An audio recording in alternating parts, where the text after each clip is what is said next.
Toad the brake van was feeling sad.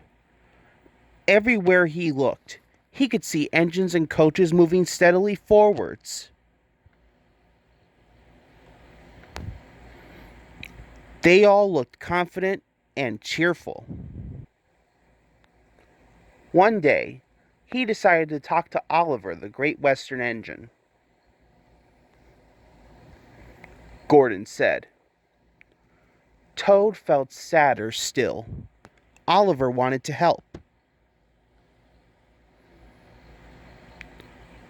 The freight cars were cross with Toad. The freight cars decided to carry out their plan when they reached Gordon's Hill.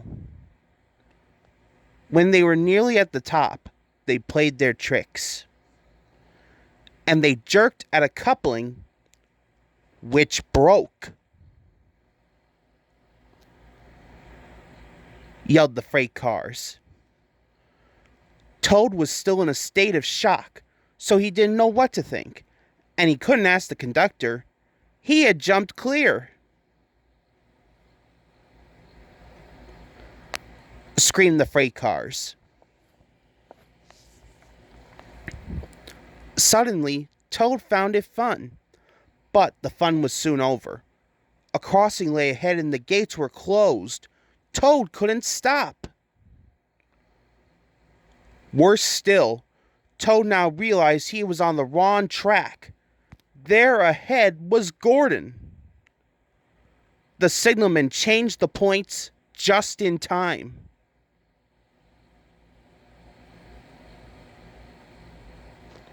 Cried the freight cars.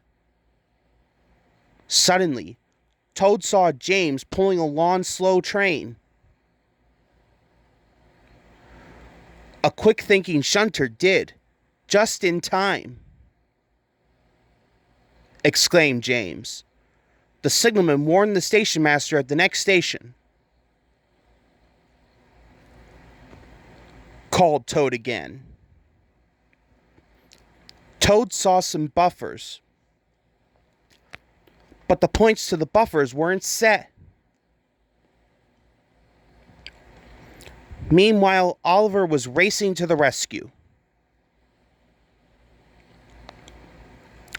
Toad sped past Henry. More danger lay ahead. Men were working on a bridge, but they had been warned about the runaway Toad and his freight cars.